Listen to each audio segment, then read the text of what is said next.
Maliwanag na maliwanag dito ay walang due process. After arrest, the state where the person was arrested, the custodial state must immediately notify ICC. The arrested person must be brought before a judicial authority of that state. Ano yung state na yan? Pilipinas. Iniharap ba siya sa isang korte? Review of the arrest. The local judicial authority must ensure that the person's rights have been respected during the arrest. So, hindi dumaan sa tamang proseso. Pwede pa nga mag-request ng interim release while in the Philippines, while awaiting surrender to the ICC. Before the actual surrender or the actual transport is done. Lahat kayong mga senior citizen, hindi ba kayo na nakikinig ngayon, hindi ba kayo nangilabot na ating Pangulo, 80 anyos, ay basta na lang nila isinakay sa isang eroplano at dinala sa Europa agad-agad. Hindi man lang pinakain, hindi man lang pinakape. Kagagaling-galing lamang sa Hong Kong. Hindi man lang pinakape. So, ano ang feeling ninyo? Piske kayo ay galit kay Duterte, katulad ni Leila de Lima. Dapat kayong manilabot. Kasi ano ang pinakita dito ni Marcos? Pinakita dito ni Marcos, simple lamang. Ako ang hari. Kung anong gusto ko, yun ang masusunod. Punyeta na yung justice system natin. Pero, Kaado, ikaw ba... Sino kayo? Kung gusto ko kayong ipapatay bukas, patay kayo. Kung gusto ko kayo kulong bukas, kulong kayo. Kung gusto ko kayong lumpuhin, padadala ko si Torres sa inyo. Wala kayong magagawa. Ako ang hari ngayon sa Pilipinas. Wala na po demokrasya dito. Patay na po ang demokrasya. Since sinasabi po ninyo na sapilitan yung pagkuha pagdadala kay dating Pangulong Duterte papunta sa Netherlands, ang sinasabi po din ng ilan, parang kidnapping. Kayo rin ho ba ay sumasang-ayon na parang nakidnap ang dating Pangulong Duterte sa sitwasyon na ito? Hindi ako sumasang-ayon na parang nakidnap. Sumasang-ayon ako na talagang kinidnap nila. Walang due process . Biro mo, aarestuhin ka, wala namang papakita sa yung papeles. At hanggang ngayon, nasa na mga papeles na. Bakit? Ano ba yan? Top secret? Tapos na yung event? Yung pinakikita yun nung Prosecutor General. Ano yung pinapakita niyan yun? Ano yun? Bakit hindi nila, why don't they become transparent about it? Yan nasa screening nyo. Anong pinapakita ng halimaw na yan? Kaado, bago ko lang ipasa kay partner Admar, ang Department of Justice, ang kanilang tagapagsalita na si Asik Labano, ay may pahayag hinggil nga po doon sa proseso ng pagkaka-aresto kay dating Pangulong Duterte na banggit mo kanina yung ilan po sa mga probisyon sa Article 59 po ng Rome Statute na dapat ay ipresenta ang dating Pangulo o ang akusado o ang person na inaresto sa harap mismo ng isang competent judicial authority. At ang pahayag nga po ng DOJ, banggitin ko lang dito, ang papel ng DOJ ay nagsilbing witness o attesting officer doon sa buong proseso dahil ang basihan natin ng Rome Statute, specifically ang Article 59 kung saan may tinatawag na competent judicial authority kung saan siya mismo ang mag-attest na ang buong proseso na dinaanan ng attest ay tama. Base po sa Article 59 na kailangang dalhin ang person arrested sa competent judicial authority at kailangang i-determine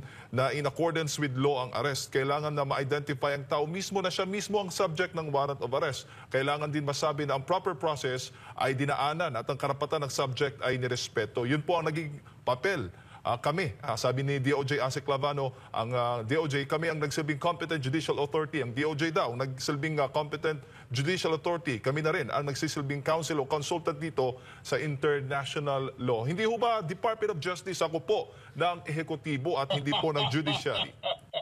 Kaya nga sinasabi ko we are already in a police state.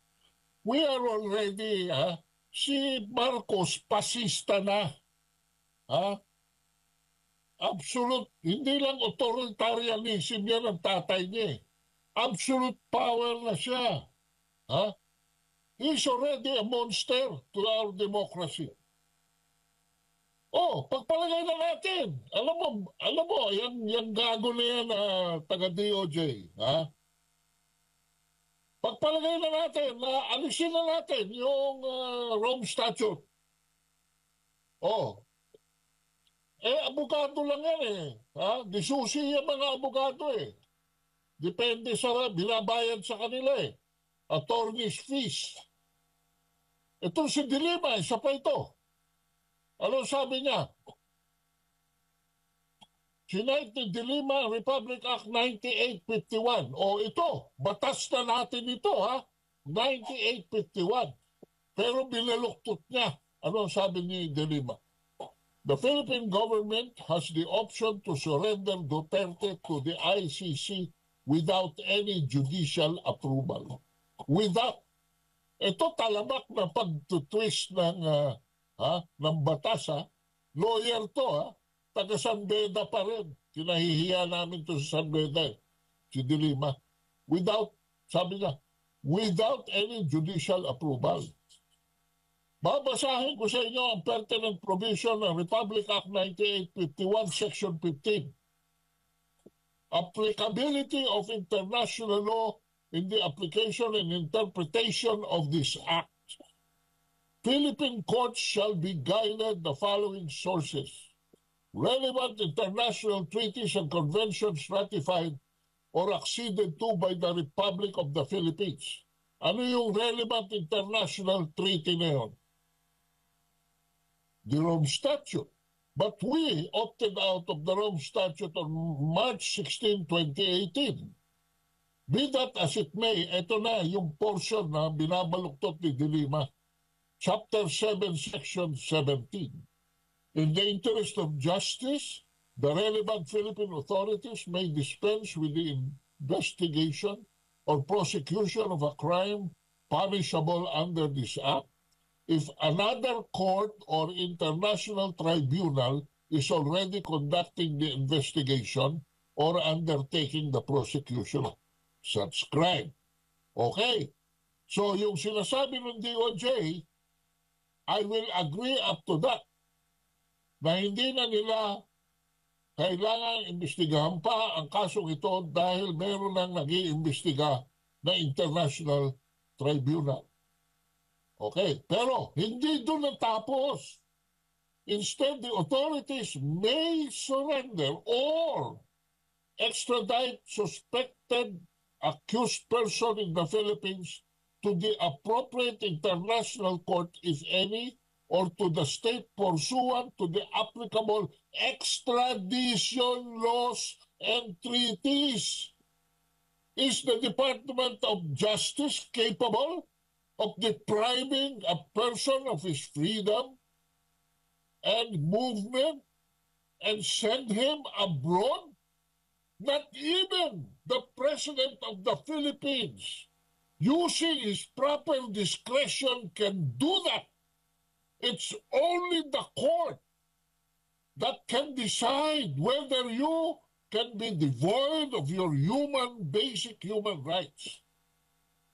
At nandiyan ang irony nito.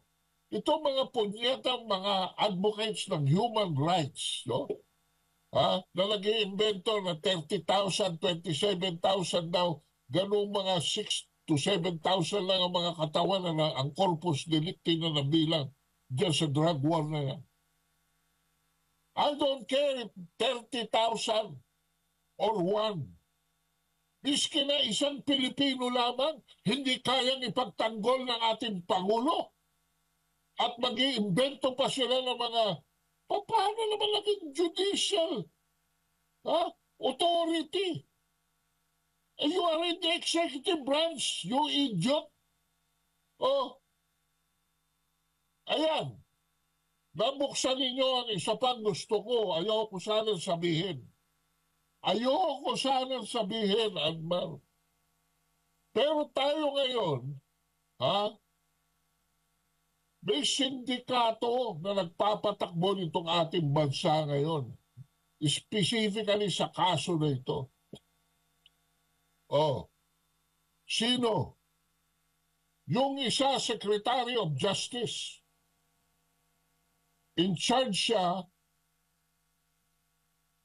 sa National Bureau of Investigation at siya rin ang in charge sa Bureau of Immigration. Papangalanan ko, si Boying Rimulya. May pangalawang Rimulya na dating gobernador ng Cavite na ngayon ay DILG Secretary. Siya in charge naman ng Philippine National Police. At may pangatlong Rimulya, si Gilbert Rimulya, na nasa bilang isang board member, director ng PAGCOR. Ngayon lang nangyari sa kasaysayan ng Pilipinas na tatlong magkakapatid nasa cabinet or sub-cabinet level ng isang presidente. Opo. Kado. Paano ka makalulusot ngayon? Pag isa sa tatlong yan ay napagdiskitahan ka. Mula sa Pogo, mula kay Alice Go, mula sa drug war. Bakit ko nabanggit ang drug war? Asa na yung 13 billion na nasa wata sa Batangas? O, asa na? O, binalik nila sa kalye? Kung hindi, pakita nila kung saan nila dinala. Meron ngayong nagpapatakbo sa ating hustisya. At sa mga different issues pertaining to ito, katulad nito, yung rights issues. Asa ng Commission on Human Rights ngayon? Wala, tamimik. Wala. So, I am questioning, ang planning nito mga Rimulya ang gumawa Yan opinion ko lamang.